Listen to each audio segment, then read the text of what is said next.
வீர பெரும்பாட்டி வேலு நாச்சியார். ராமநாதபுரம் சமஸ்தானத்தின் மன்னர் விஜயரகுநாத செல்லதுரை சேதுபதி அவர்களுக்கும் முத்தாத்தாள் நாச்சியார் அவர்களுக்கும் மகளாக கிபி 1730 ஆண்டு ஜனவரி 3ஆம் நாள் வேலு நாச்சியார் பிறந்தார். ஒரே மகள் என்பதால் ஆண் குழந்தை இல்லாத குறையை போக்க துணிச்சலும் எதற்கும் அஞ்சாத நெஞ்சுரமும் கொண்ட மகளாக வேலு நாச்சியாரை வளர்த்தெடுத்தார் மன்னர் விஜயரகுநாத செல்லதுரை சேதுபதி அவர்கள். கல்வியோடு சிலம்பம், வாழ்வீச்சு, ஈட்டி எறிதல், வில்வித்தை, குதிரை ஏற்றம், யானை ஏற்றம் என பெரும் படையை வழி நடத்தும் அளவுக்கு வீரக்கலைகள் பலவும் கற்று தேர்ந்தார் வேலு நாச்சியார். தாய்மொழி தமிழோடு தெலுங்கு, மலையாளம், கன்னடம், பிரெஞ்சு, ஆங்கிலம் மற்றும் உருது உள்ளிட்ட மொழிகளையும் வேலு நாச்சியார் கற்றறிந்தார். வேலு நாச்சியார் அவர்களின் வீரம், அறிவு ஆகியவற்றை அறிந்த சிவகங்கை சீமையின் மன்னர் முத்துவடுகநாதர் அவர்கள் வேலு நாச்சியாரை திருமணம் செய்ய விரும்பினார். கிபி 1746 ஆண்டு வேலு நாச்சியாருக்கும் சிவகங்கை மன்னர் முத்துவடுகநாதருக்கும் திருமணம் நடந்தது. ராமநாதபுரம் சமஸ்தானத்தின் இளவரசி சிவகங்கையின் அரசியானார். திருமணத்துக்கு பிறகு அரண்மனையில் உலவிக் கொண்டிருக்காமல் சிவகங்கையின் படைகளுக்கு தலைமை ஏற்றுக் கொண்டார் வேலு நாச்சியார். ஏறக்குறைய 2000க்கும் மேற்பட்ட படை வீரர்கள் வேலு நாச்சியாரின் கட்டளைக்கு தலைவணங்கினார்கள். படையின் சேனை தலைவர்களாக வீர பெரும்பாட்டனார்கள் பெரிய மருதுவும் சின்ன மருதுவும் வழி நடத்தினார்கள். காளையார் கோயில், 4 கோட்டை, சத்ரு சம்ஹார கோட்டை, எழுவன் கோட்டை, பாகனேரி, பட்டமங்கலம், திருப்பத்தூர், திருபுவனம் உள்ளிட்ட வளமான பகுதிகளை கொண்ட சிவகங்கை சீமையின் செல்வ வளங்களையும் இயற்கை வளங்களையும் அறிந்த ஆற்காடு நவாப் சிவகங்கை அரசு தனக்கு கப்பம் கட்ட வேண்டும் என்றார். அரசர் முத்துவடுகநாதர் கப்பம் கட்ட மறுத்ததால் ஆங்கிலேய படையின் உதவியோடு ஆற்காடு நவாப் சிவகங்கை மீது போர் தொடுத்தார். வேலு நாச்சியாரின் சிவகங்கை படை கடுமையாக போரிட்டு எதிரிகளை விரட்டி அடித்து வெற்றி வாகை சூடியது. வேலு நாச்சியார் அருகில் இருக்கும் வரை சிவகங்கையை போரிட்டு வெல்ல முடியாது, முத்துவடுகநாதரை எதுவும் செய்ய முடியாது என்றுணர்ந்த நவாபும் ஆங்கிலேய படைகளும் கிபி 1772 ஆண்டு காளையார் கோவிலில் மன்னர் வடுகநாதர் வழிபட்டுக் கொண்டிருந்த போது திடீரென்று சுற்றி வளைத்த ஆங்கிலேய படை மன்னர் முத்துவடுகநாதரை படுகொலை செய்தது. கோயிலுக்கு வழிபட வந்த மன்னரை கோழைத்தனமாக ஜேம்ஸ் ஸ்மித் மற்றும் பாஞ்சோர் தலைமையிலான ஆங்கிலேய படை கொன்ற செய்தி அறிந்து வெகுண்டெழுந்த வேலு நாச்சியார் மன்னரை நயவஞ்சகமாக கொன்ற ஆங்கிலேய படைகளை எதிர்த்து போரிட்டு சிவகங்கையை மீட்பேன் என்று உறுதியேற்றார். மருது பாண்டியர்கள் இருவரும் அரசியாரின் குறிக்கோள் நிறைவேற உறுதுணை செய்வோம் என்று உறுதி கொண்டார்கள். வேலு நாச்சியாரை உயிருடன் விட்டு வைக்க கூடாது என்று ஆங்கிலேய படை வெறியோடு தேடியது. மருது பாண்டியர்களும் தளவாய் தாண்டவராய பிள்ளையும்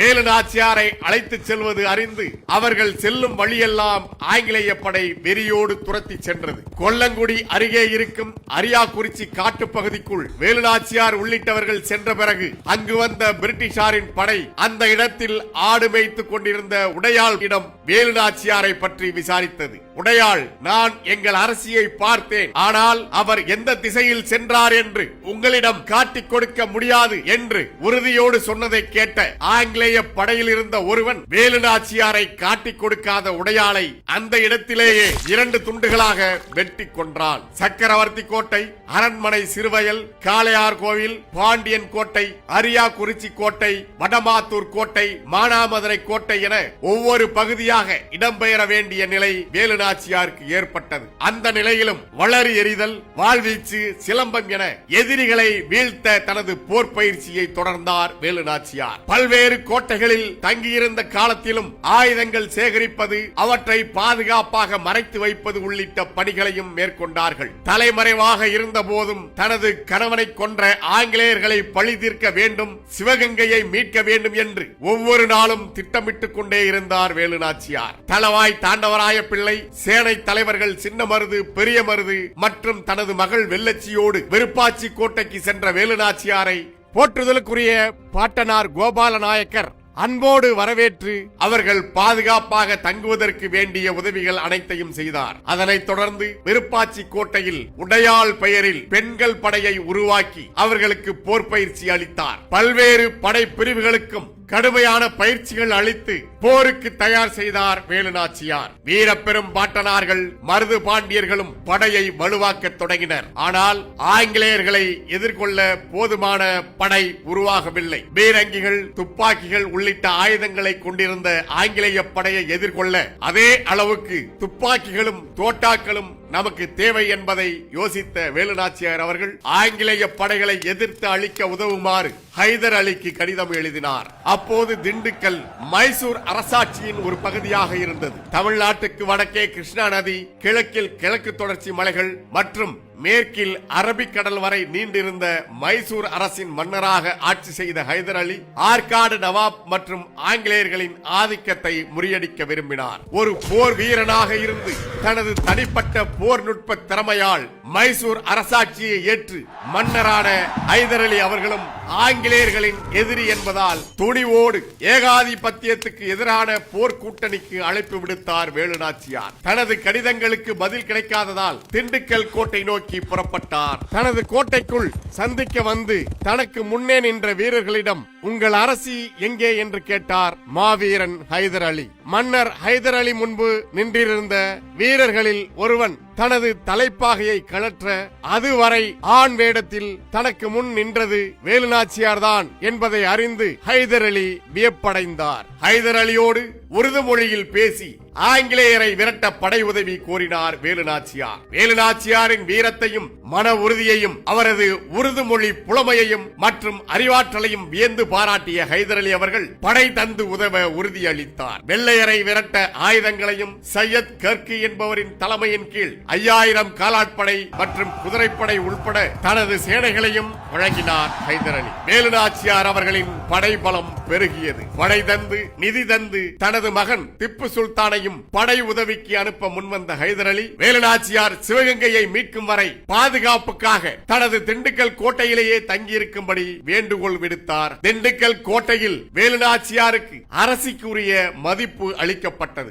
நட்பின் அடையாளமாக ஹைதர் அலி அவர்கள் தனது கோட்டைக்குள் வேலுநாச்சியாருக்காக ராஜராஜேஸ்வரி கோயிலையும் எழுப்பினார். திண்டுக்கல்லில் ஹைதர் அலி அவர்களின் கோட்டையில் தங்கிக் கொண்டு விருப்பாச்சி கோட்டை, காளையார் கோயில், அரண்மனை, சிறுவயல் என்று பல்வேறு பகுதிகளுக்கும் மாறி மாறி பயணித்து தனது படைகளுக்கு தீவிர போர் பயிற்சி அளித்தார் வேலுநாச்சியார். மருது பாண்டியர்கள், கோபால நாயக்கர், ஹைதர் அலி உதவியோடு விருப்பாச்சி, திண்டுக்கல் கோட்டைகளில் 8 ஆண்டுகள் தலைமறைவாக இருந்தபடியே வேலுநாச்சியார் படைகளை திரட்டி ஆங்கிலேய படைகளை வீழ்த்த தாண்டவராய பிள்ளை, பெரிய மருது, சின்ன மருது ஆகியோரோடு இணைந்து போர் உத்திகளை வகுத்தார். ஆங்கிலேய படையிடம் தன்னை காட்டிக் கொடுக்க மறுத்து தன்னுயிரை ஈந்த உடையாள் பெயரையே தனது மகளிர் படையணிக்கு சூட்டிய வீரப்பெரும்பாட்டி உடையாளுக்கு நடுகள் நிறுத்தி கோயில் ஒன்றை எழுப்பி தனது மங்கள நாணை காணிக்கையாக செலுத்தினார். கிபி 1780 ஆண்டு தனது படைகளை 3 அணிகளாக பிரித்து அணிவகுக்க செய்து மும்முனை தாக்குதல் நடத்த திட்டமிட்டு விஜயதசமி நாளை கணக்கிட்டு